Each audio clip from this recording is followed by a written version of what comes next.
Tukoy na ng Cotabato City Police Office ang suspect sa pamamaril kay Engineer Israel Angas, ang faculty member ng Notre Dame University. Binaril si Angas habang sakay ng SUV mag-aalas 6 kagabi sa RH3 Cotabato City. Ilang anggulo rin ang tinututukan ng otoridad na motibo sa krimen. Nakapanayam ng iMinds Philippines si Cotabato City Police Director Jibin Bongkayao sa kaso at narito ang detalye exclusive. Ito ang kumakalat na video sa social media kahapon.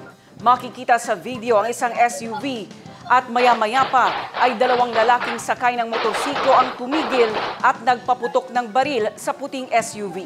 Sa report ng otoridad, ang biktima ay si Engineer Israel Angas, faculty member ng Notre Dame University.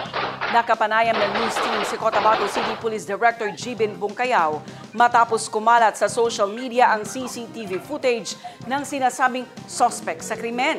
Opo, meron na po tayong persons of interest. Identify na po yung mukha ng nakabalandra doon sa social media at na-identify na pati address niya. At sa ngayon ay nag-ongoing follow-up operations tayo na doon may mga information tayo kung possible area niya na doon at nagpunta na yung mga kapulisan natin para baka mahuli siya at mapanagot niya yung ginawa niya doon sa biktima. Po, yung nakapost po doon sa social media ay nakabase yun doon sa CCTV camera na nakuha. Alam mo, nandiyan yung CCTV camera, kitang-kita ka.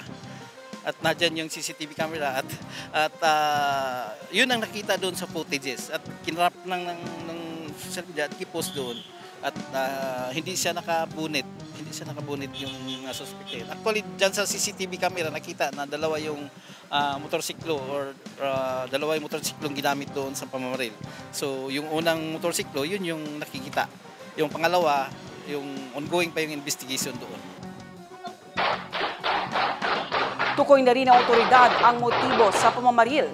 Possible motive, nakita namin initially dalawa, parente. Dahil si Israel Angas yun, may mga parente siya sa Sultan sa Barongis.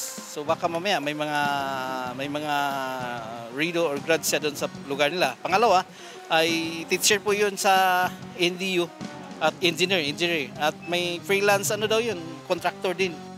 Sa usapin naman ng posibleng mistaken identity ang nangyari, narito ang sagot ng otoridad. Yun din po ang tinitingnan natin kasi sinasabi nila pareho daw ng sasakyan yung sinasakyan niya at yung sinasakyan yung nakasunod sa kanya. Pero biniverify natin kasi parang ongoing pa yung investigation natin doon at biniverify natin kung sinong may-ari ng sasakyan na yun at biniverify natin yung mga CCTV footages kung magkasama ba sila or sinusundan talaga siya.